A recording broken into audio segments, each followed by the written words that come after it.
JB Games. Play with me, JB. Hello, people. Welcome to JB Games, where if it's game related, this is the place that I would choose to give speech.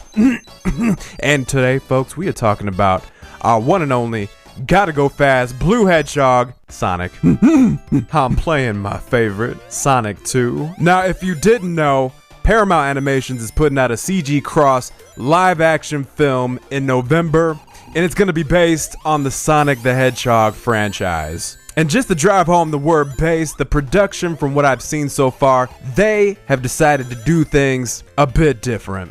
The moment I took a look at the first picture of him, I knew that people were going to be hurt. And sure enough, it ain't sitting too well. But that isn't speaking for everyone. I have figured that if you are a dedicated Sonic fan, the chances are pretty good for you to find this film uncomfortable. So we got Connie from Unlikely Heroes. Welcome, Connie. Thank you for being here. Thank you for having me, Johnny. We have a website called Unlikely Hero Hub, so you can look this up. We have a manga called didnt Mangaka. You can find this on Webtoons and everything, and also I go by the name of Neo Anime Girl, so you can find my pin name. I've been around for quite some time, so please come check us out and check out my manga, didnt Mangaka. We have Cynthia Krantz, Linda Young, and Stephanie Nadolny working on our project as well. We'll be having YouTube videos of our manga later on. Yeah, really awesome manga and illustrator, and it's just awesome to have you here. So what we have here is a longtime fan of Sonic, Connie. Tell us about your connection to the franchise and how you have come to appreciate. Alright, as far as Sonic, I've been here since the beginning. I was 8 years old when I first played Sonic 1, so I've been here for a very long time. I'm about to say, yeah, I played Sonic 1, I played all of the Sega games. I played majority of the modern games, except for I did skip Sonic 06 because I heard it was so bad. I am a person who loves the classic Sonic. Don't get me wrong, modern Sonic is awesome too. I will say I did love how they did him in Wreck-It Ralph. As far as what the connection to the franchise, I've always loved Sonic since I was a little girl.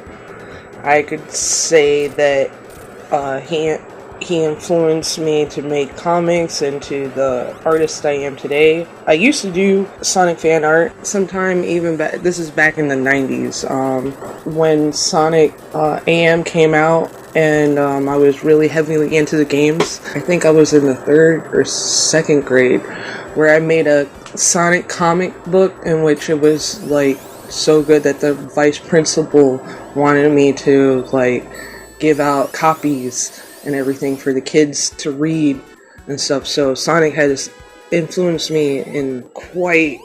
As far as like how I appreciate Sonic, he gave a different attitude at the time, so, you know, I automatically loved him and whatnot, so I appreciate his personality, and along with the other characters. I love the other characters, you know, appreciate everything, brought togetherness, friendship, you know, overpowering things, so that's how I appreciate Sonic. Holy smokes! You even did your own comic book. That is awesome. So listeners, you now have an idea of where Connie is coming from, and I've asked her to be as forthcoming with her thoughts and opinions as possible for the subject of this film. Let's get into it. For a while, I didn't even know what CG movie Sonic would even look like until this league design. And I mentioned earlier that when I saw it, I already knew that it would not be entirely well received. Connie, what are your thoughts on this look that they have conjured up? What I see looking at this is it to me, I find it as an insult. It was like, holy fuck, what the fuck were you guys thinking when you came up with this shit?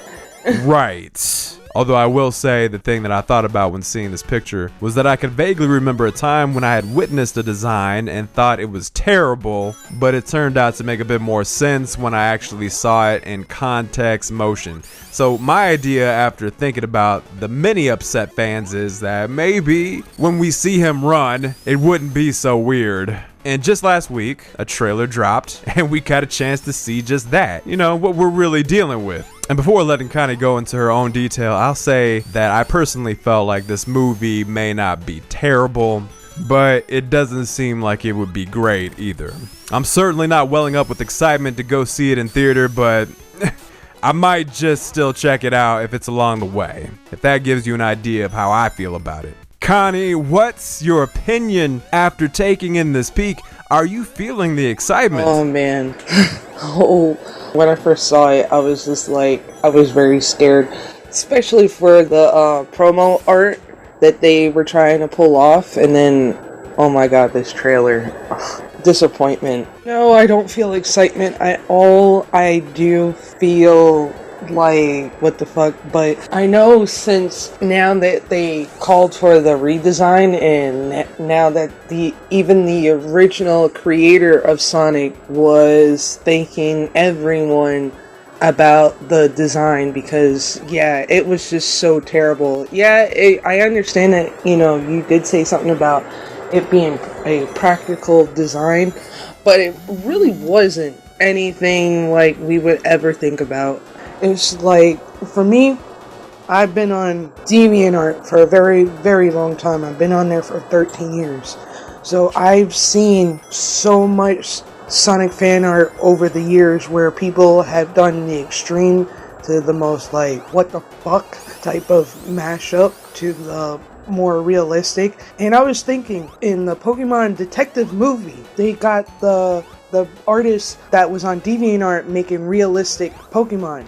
So they got that artist to go and work on the Pokemon Detective movie, if nobody didn't know that. Now, as far as like Sonic, to me, they couldn't get an artist from DeviantArt to do a better job designing than to get whoever the hell kind of artist. I feel like whoever came up with this concept didn't know what the hell they were doing, or else if they did, they had their head too far up their fucking ass to think, oh, my design's everybody's gonna love it no matter what. But guess what? The internet ripped it apart to the fact that, oh, guess what? We have to redesign it. So I'm hoping that they do get the creator come in there and design him properly or something, because holy hell, this is like very, very insulting. Right, it is insulting to the senses, and you know, it's cool that the development pulled RJ Palmer from his realistic takes on Pokemon to help create the base concept art for the creatures in the movie. It's a shame that Paramount Animations did not decide to do something like that for this Sonic film. And when it comes to the Pikachu Detective movie, I don't have very big expectations on that one, but I can tell that it could at least be entertaining without having to feel too uncomfortable in seeing the CG monsters on screen. Now let's focus our attention on our villain for Sonic. Connie, what is going on with Dr. Robotnik here? Okay, when I first saw the trailer, I was just like, at first, it was just so much disappointment every time I saw Sonic. When I saw Dr. Robotnik, now that was piquing my interest, I won't lie. Now, as far as I could see what they're trying to do with Dr. Robotnik, it looks like an origin story, so it could be something like before he lost his hair, because we saw at the end of the trailer he was bald and had his, iconic, goggles and mustache and everything. So we can only hope that this part where Jim Carrey has hair for Robotnik, hoping that this might not last too long. I'm not trying to expect much because, of course, it's a movie, so they're gonna be basic as hell. But I do hope that with these changes with the design and everything, they'll discuss like some of the story with the Sonic team, because I really do express, like, I know that the Sonic team was yelling at the producer about taking in the criticism and apologizing to the fans, though, but the creator of Sonic's like, oh, thank God that we're not going with this design, because it was like, holy hell, like, what the fuck. But I'm just hoping with this, with the story with Robotnik, that they won't make him too cheesy. Yeah, it kind of shook me to see him not in Eggman form, but I'm prepared to say that casting Jim to play him in a possible origin set would turn out to be a brilliant move. Now, while we certainly have our thoughts and feels on it, I would like to call a little notice to the studio distributor, Paramount Animation. They have a limited filmography, and they haven't done much that has been particularly noteworthy. On top of that, we got this guy, Jeff Fowler, in lead directing role, and I mean, not to straight pull the ground from under this dude, but I can't help but feel like they could not have chosen a less experienced person to undertake something so near and dear to so many. It's almost as if they purposely assembled a bare bones team, not for the sake of creating something memorable, but a means to just get the blue thing on the big screen. Which leads me to my last question, Connie. Do you feel like this could be a cash grab for the sake of Sonic's name? A ploy just to get us in theater?